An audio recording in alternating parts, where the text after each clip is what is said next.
This is the spawning chamber done. Now we can dig our way out of here. Now we need to go down and build where the wardens are going to die. Looks like the shrieker I'm using is about as low as you'd want to use, because I'm down here at bedrock and I've only just managed to fit it in. It's like literally perfect. So down here is where all the wardens are going to die. This is the collection area to get all their loot. Now we need to make the method to actually kill them. And that's going to work through a combination of two things. Firstly, entity cramming. So I'm going to load up 24 of these minecarts slowly one by one. And then there should be so many entities that when a mob falls on it, it will take damage. Now we can destroy this rail. And the second thing is we're just going to place a wither rose on that as well. If we click right there, you can see there's a wither rose in the minecarts as well. So now this is almost already functional. Now I just need to build up this tube for the warden to fall down. There we go. And now, before I can start spawning wardens in this thing, I need to make sure I spawn-proof everywhere around this thing that isn't in my spawning area. And I'm gonna do that by placing slabs. I'm fairly certain I've done this correct, so I'm a little nervous, but let's give this a try, and let's spawn our very first warden. Okay, it worked. I was a little scared for a second there, but yes. That is on the platform. So now that guy should get pushed down this hole. And we can hear down there that he's dying. And another one's already spawned.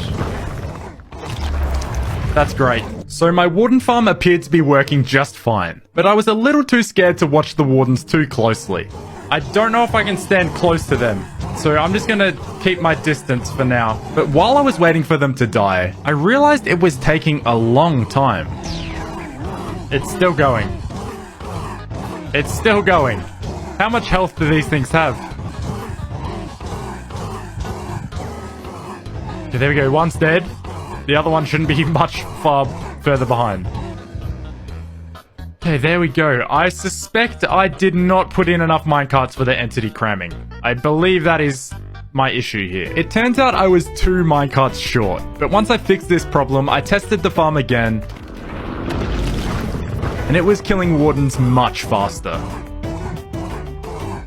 Is that it? Okay, that was definitely much faster, but still, these things are beasts. Cool, so now we have a working warden farm, but at the moment, to spawn wardens, I need to stand on this block here, which isn't the worst thing, I'll be honest. It's honestly probably fine as is, but there's one more thing we can add so we can make this farm work while we're not standing right here. So we're gonna add a little tiny bit of redstone. So now we add a piston, and then we just need an observer going into a block here.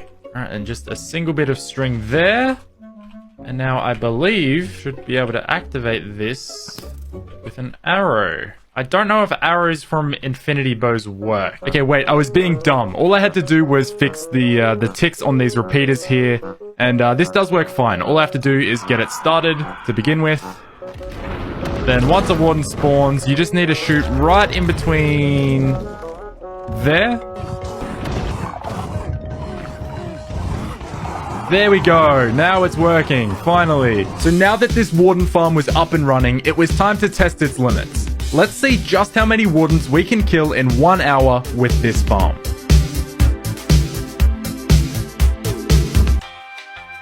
Let's check out how many wardens I managed to kill. 233 wardens killed, and I now have a ton of sculpt catalyst. Huge thank you to Raiseworks for designing this farm. If you want to build it for yourself, I've linked their original video down below. And if there's anything to be learnt from this video, it's that it doesn't matter how scary a mob may be, it will never stop the Minecraft community from finding an easy way to farm it.